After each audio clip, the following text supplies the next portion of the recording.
cadre de la mise en œuvre de cette activité, la BDAC est actuellement dans un processus de préparation à la notation par une agence internationale. Comme vous pouvez le constater, toutes les activités concurrentes à atteindre l'objectif prioritaire numéro 2 de la stratégie financière ont été réalisées ou sont en cours de réalisation, à l'exception notable du recours au marché financier sous-régional qui avait pourtant été érigé comme une action prioritaire.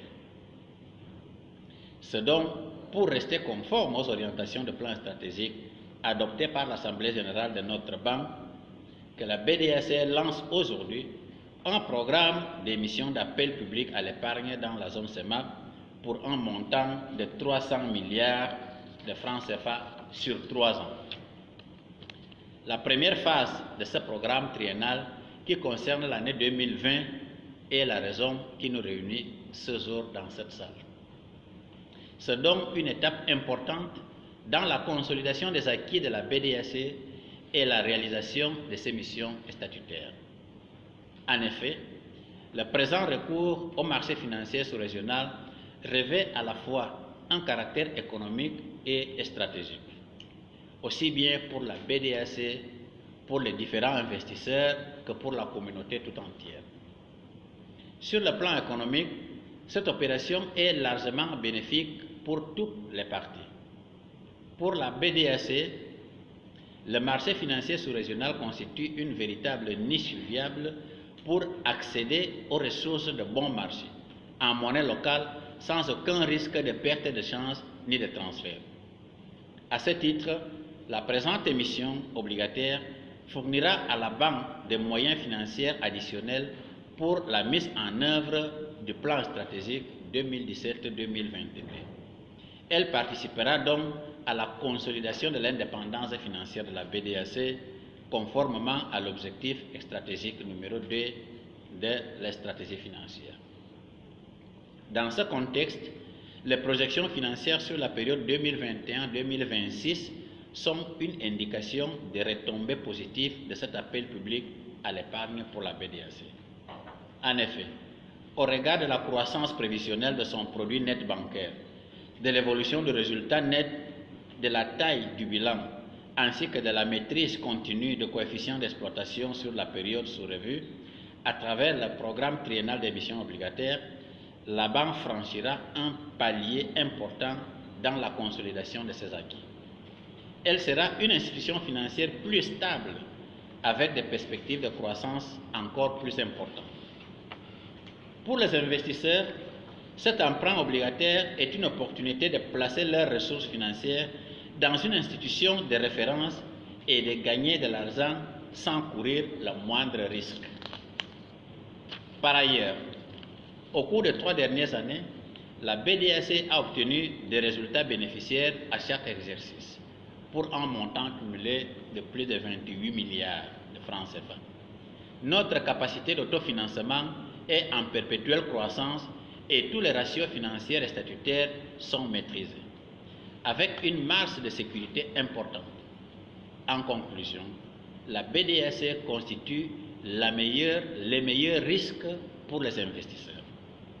C'est pourquoi nous invitons toutes les personnes morales et les personnes physiques, principalement les ménages et les petits épargnants, à venir souscrire à cet emprunt obligataire pour engranger des plus-values qu'elles ne trouveront nulle part ailleurs, surtout avec la même sécurité de remboursement. C'est un placement sécurisé et liquide qui pourrait à tout moment être interrompu par le souscripteur. Pour la communauté économique sous-régionale, l'arrivée de la BDAC sur le marché financier contribuera à la création d'un écosystème vertueux dans notre zone, ce qui bénéficiera à terme aux autres entités intervenant sur ce marché. Par ailleurs, en limitant le recours aux ressources de marché international pour privilégier seul le local, la BDAC évite par la même occasion le transfert de devises qu'engendrait le remboursement des emprunts extérieurs. Au final, la présente émission obligataire va consolider le compte des opérations de notre Banque centrale. Sur le plan stratégique, le recours à l'épargne locale pour financer le développement social et économique des pays de la CEMAC est un véritable changement de paradigme dans notre philosophie de financement et de développement.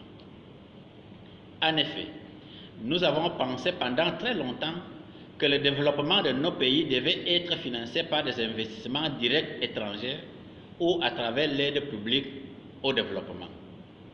Aujourd'hui, plusieurs décennies après les indépendances, nous devrions nous rendre compte que ce modèle est inopérant.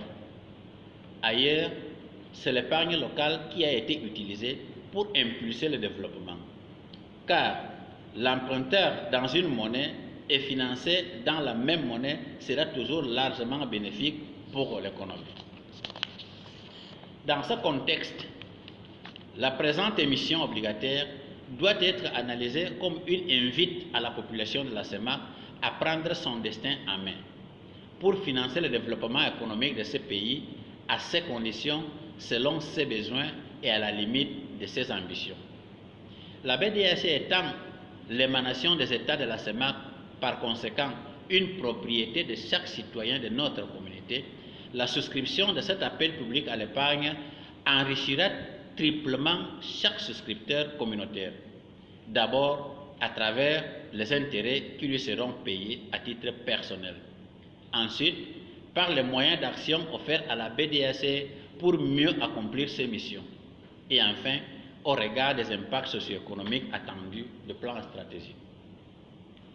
Sur la période de plan stratégique 2017-2022, les interventions de la BDAC contribueront à créer près de 120 000 emplois pendant la phase de mise en œuvre des projets, dont 55 000 emplois directs et 65 000 emplois indirects.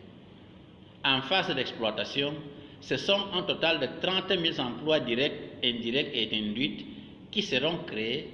In fine, ces interventions impacteront directement 150 000 familles, soit un échantillon de près de 1 100 000 personnes, ce qui représente 2% de la population totale de la zone CEMAC.